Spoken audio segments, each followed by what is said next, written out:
ഇപ്രകാരം: പത്തനംതിട്ട സഹകരണ ബാങ്ക് തിരഞ്ഞെടുപ്പിൽ ഗുണ്ടകളെയും ക്രിമിനലുകളെയും ഉപയോഗിച്ച് കള്ളവോട്ട് ചെയ്ത് CPM സഹകരണ ബാങ്കുകൾ പിടിച്ചെടുക്കുന്നുവെന്ന് പ്രതിപക്ഷ നേതാവ് VD സതീശൻ.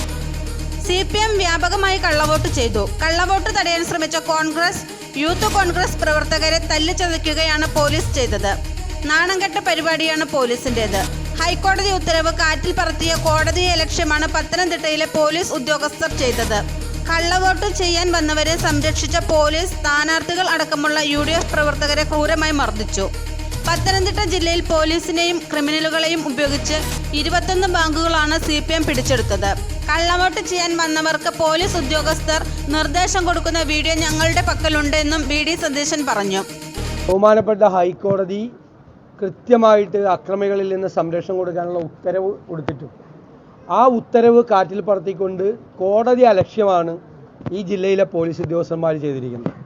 പോലീസ് ചെയ്തിരിക്കുന്നത് ക്രിമിനലുകളെ സംരക്ഷിക്കുകയും കള്ളവോട്ട് ചെയ്യാൻ വന്നവരെ സംരക്ഷിക്കുകയും സ്ഥാനാർത്ഥികളടക്കമുള്ള UDFന്റെ സ്ഥാനാർത്ഥികളെ ക്രൂരമായി മർദ്ദിച്ച് പരിക്കേൽപ്പിക്കുകയാണ് ചെയ്തത്. കഴിഞ്ഞ 21ാമത്തെ ബാങ്കാണ് ഈ ജില്ലയിലെ CPM പോലീസിനെ ഉപയോഗിച്ചും ക്രിമിനലുകളെ ഉപയോഗിച്ചും കള്ളവോട്ട് ചെയ്തും പിടിച്ചെടുക്കുന്നത്. ഈ അടൂർ നിയോജക മണ്ഡലത്തിൽ മാത്രം ഇത് 5ാമത്തെ ബാങ്കാണ് ചെയ്യുന്നത്. 5ാമത്തെ ബാങ്കാണ് ചെയ്യുന്നത്. CPM ജില്ലാ സെക്രട്ടറിയുടെ നേതൃത്വത്തിൽ ഒരു ക്രിമിനൽ സംഘം കള്ളവോട്ട് ചെയ്യാൻ സ്ഥിരം പരിശീലിപ്പിച്ചു 300 ആളുകളെ വിടുകയാണ്. അവർ വന്ന് 10-15 വോട്ട് ചെയ്യുകയാണ്. തിരുവല്ല ഈസ്റ്റ് കോഓപ്പറേറ്റീവ് ബാങ്കിലടക്കമുള്ള നിരവധി ബാങ്കുകളിൽ, നിരവധി UDF ബാങ്കുകളിൽ, ഒരിക്കലും CPMനോ LDFനോ ജയിക്കാൻ കഴിയാത്ത ബാങ്കുകളിൽ യഥാർത്ഥത്തിൽ ഫ്രീ ആൻഡ് ഫെയർ ഇലക്ഷൻ നടന്നാൽ വലിയ ഭൂരിപക്ഷത്തിന് 2000-3000 വോട്ടിന് UDF സ്ഥാനാർത്ഥികൾ ജയിക്കുന്ന സ്ഥലത്ത് ഈ അക്രമികളെ, ക്രിമിനലുകളെ കൊണ്ടുവന്ന് കള്ളവോട്ട് ചെയ്യിപ്പിച്ച് ഇവിടെ കള്ളവോട്ട് ചെയ്യാൻ പോകുന്നവരുടെ പടമാണിത്. സ്ഥിരമായി എല്ലാ സ്ഥലങ്ങളിലും കള്ളവോട്ട് ചെയ്യാൻ പോകുന്നവരുടെ ഫോട്ടോയാണ് ഇതെല്ലാം. സ്ഥിരം പോകുന്ന ആളുകളാണ്. ഇവിടെയുള്ള എല്ലാ പാർട്ടിക്കാർക്കും അറിയാം, എല്ലാ ആളുകൾക്കും അറിയാം. സ്ഥിരമായി കള്ളവോട്ട് ചെയ്യാൻ അവർക്ക് പോലീസ് ഉദ്യോഗസ്ഥൻ നിർദ്ദേശം കൊടുക്കുന്ന വീഡിയോ ഞങ്ങളുടെ കയ്യിലുണ്ട്. പോലീസ് ഉദ്യോഗസ്ഥൻ കള്ളവോട്ട് ചെയ്യാൻ നേതൃത്വം കൊടുക്കുന്നവന് പോലീസ് ഉദ്യോഗസ്ഥൻ നിർദ്ദേശം കൊടുക്കുകയാണ്. ഒരു തരം നാണമില്ലാത്ത പോലീസായി ഈ ജില്ലയിലെ പോലീസ് മാറിയിരിക്കുകയാണ്. ഇവിടെ ക്രിമിനലുകൾ, മന്ത്രിയും പാർട്ടി ജില്ലാ സെക്രട്ടറിയും കൂടി ക്രിമിനലുകൾക്ക് മാലയിട്ട് സ്വീകരിച്ച ജില്ലയാണ്. കാപ്പ കേസിലെ പ്രതി അല്ലേ, ഈ SFIക്കാരെ കൊല്ലാൻ ശ്രമിച്ച വധശ്രമ കേസിലെ പ്രതി, കഞ്ചാവ് കേസിലെ പ്രതി, അവരെയൊക്കെ ഈ ജില്ലയിലെ ആരോഗ്യമന്ത്രിയും പാർട്ടി ജില്ലാ സെക്രട്ടറിയും മാലയിട്ട് സ്വീകരിച്ച, സത്യപ്രതിജ്ഞാ ലംഘനം നടത്തിയ ജില്ലയാണിത്.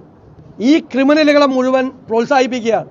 എന്നിട്ട് ഈ മന്ത്രിയുടെ കൂടെയും അതുപോലെ തന്നെ ജില്ലാ സെക്രട്ടറിയുടെ കൂടെയും നിന്ന ഈ കേസിലെ പ്രതികളെ, ഒളിവിലുള്ള പ്രതികളെ അറസ്റ്റ് ചെയ്യാൻ പോലും ഇവിടുത്തെ പോലീസിന് പറ്റിയില്ല. പിന്നെ പോലീസ് എന്ത് ജോലിയാണ് ചെയ്യുന്നത്? ഇവരുടെ വീട്ടുജോലിക്കാരുടെ ജോലിയാണ് പോലീസ് ചെയ്യുന്നത്. അതാണ് ചെയ്യുന്നത്, വീട്ടുജോലിയാണ് ചെയ്യുന്നത് CPMകാരുടെ. ആ പണിയിലേക്ക് ഞാൻ ഇത്ര മോശമായിട്ട് കഴിഞ്ഞ 3 വർഷത്തിനിടയിൽ പോലീസിനെ കുറിച്ച് ഇത്രയും മോശമായിട്ട് ഞാൻ സംസാരിച്ചിട്ടില്ല. പക്ഷെ പത്തനംതിട്ട ജില്ലയിൽ അവർ ചെയ്യുന്ന പണി ഇതാ. ക്രിമിനലുകൾക്ക് കൊട പിടിച്ചു കൊടുക്കുക. ഈ ബാങ്കുകൾ മുഴുവൻ CPMന് പിടിച്ചു കൊടുക്കാൻ വേണ്ടിയിട്ട് കുറേ പോലീസ് ഉദ്യോഗസ്ഥന്മാർ, എല്ലാവരും ആണെന്ന് ഞാൻ പറയുന്നില്ല, കുറച്ചു പേർ അതിനുവേണ്ടി കൂട്ടുനിന്ന് കൊടുക്കുകയാണ്. അവരൊക്കെ ചെവിയിൽ നുള്ളിക്കോ. ഒറ്റ ഒരാളെ ഞങ്ങൾ വെറുതെ വിടില്ല. ഞങ്ങൾ നിയമപരമായി ഗൗരവമായി ഇത് നേരിടാൻ പോവുകയാണ്. നിയമപരമായി നേരിടാൻ പോവാൻ ബഹുമാനപ്പെട്ട ഇനി സഹകരണ വകുപ്പ് എന്താ പറയുന്നത്? സംസ്ഥാനത്തെ ബാങ്കുകൾ മുഴുവൻ പ്രതിസന്ധിയിലാണ്. കരുവന്നൂർ ബാങ്ക്, കണ്ടല ബാങ്ക് എല്ലാം വന്നതിന് ശേഷം ബാങ്കുകളിൽ നിന്ന് ആളുകൾ വിഡ്രോ ചെയ്യാണ്, തകരുകയാണ് കേരളത്തിലെ പല ബാങ്കുകളും. ഞങ്ങൾ അതിൻ്റെ കൂടെ കൂടാതെ കേരളത്തിലെ സഹകരണ രംഗം തകരാതിരിക്കാൻ, ബാങ്കുകൾ തകരാതിരിക്കാൻ ഞങ്ങൾ കൂടെ നിന്നു. ഗവൺമെൻറ്റിൻ്റെ ഒരുമിച്ച് നിൽക്കണമെന്നാണ് പറഞ്ഞത്. ഈ തോന്നിയാസം കാണിച്ചിട്ടാണ് ഒരുമിച്ച് നിൽക്കാൻ പറയുന്നത്. ഇത് എന്തൊരു അസംബന്ധമാണ് ഈ കാണിക്കുന്നത്? ഗുണ്ടകളെ ഉപയോഗിച്ച്, പോലീസിനെ ഉപയോഗിച്ച് ജനാധിപത്യ വിരുദ്ധമായി ഈ ബാങ്കുകൾ പിടിച്ചെടുത്തിട്ട് ഇനി ഒരുമിച്ച് നിൽക്കലുമില്ല, സഹകരണ രംഗത്തുമില്ല. ഞങ്ങളത് പിൻവലിക്കുകയാണ്. സഹകരണ രംഗത്ത് ഞങ്ങൾ കൊടുത്തിരുന്ന, സർക്കാരിന് കൊടുത്തിരുന്ന ഈ പ്രശ്നങ്ങളെ നേരിടാൻ ഞങ്ങൾ കൊടുത്തിരുന്ന പിന്തുണ ഞങ്ങൾ പിൻവലിക്കുകയാണ്. നമുക്ക് കാണാം ഈ പിടിച്ചെടുത്ത ബാങ്കുകളൊക്കെ എങ്ങനെയാണ് മുമ്പോട്ട് പോകുന്നതെന്ന് നമുക്കൊന്ന് കാണാം. ഞങ്ങളും തീരുമാനിക്കുന്നുണ്ട് ഈ ബാങ്കുകളിലൊക്കെ, ഈ പിടിച്ചെടുത്ത ബാങ്കുകളിലൊക്കെ എന്തായിരിക്കും സമീപനം എന്ന് ഞങ്ങളൂടെ ആലോചിക്കാൻ പോവാം. അങ്ങനെ പിടിച്ചെടുത്ത് ബാങ്ക് ഭരിക്കാമെന്ന് ഒരാളും ധരിക്കണ്ട, ഒരു പാർട്ടി നേതാവും ധരിക്കണ്ട, ഒരു മന്ത്രിയും ധരിക്കണ്ട, ഒരാളും ധരിക്കണ്ട. ഈ ബാങ്കുകളൊക്കെ എങ്ങനെ മുമ്പോട്ട് പോകുമെന്ന് ഞങ്ങളുകൂടി ഒന്ന് ആലോചിക്കുന്നു. ഞങ്ങളുകൂടി ഇങ്ങനെ പിടിച്ചെടുത്തു കഴിഞ്ഞാൽ എന്ത് പരസ്യമായിട്ടല്ലേ നിയമത്തെ വെല്ലുവിളിക്കുന്നത്, ഹൈക്കോടതി വിധിയെ വെല്ലുവിളിക്കുന്നത്.